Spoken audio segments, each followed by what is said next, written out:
அது all India திமுக, இது தமிழ்நாட்டு பிஜேபி. ரெண்டு பேருக்கும் எல்லா வகையிலும் ஒற்றுமை. இந்த கொள்கை ரீதியா சித்தாந்த ரீதியா கூட பாருங்க, இந்திய அரசியல் சட்டம் உருவாக்கப்படுகிற போது அது விவாதித்து கடைசியில் ஓட்டெடுப்பு வருது. ஆட்சி மொழி எதுன்னு சம அளவுக்கு ஓட்டு விழுது.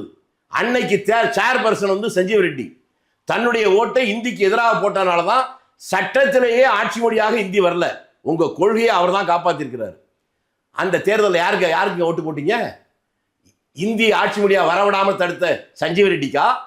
பார்ப்பனர் அவங்க தான் நாட்டே அழிக்கிறாங்கன்னு சொன்னீங்களே, அந்த விவி பார்ப்பனருக்கா? நான் கேட்கல. அதை அன்னைக்கு கேட்டது பெரியார்.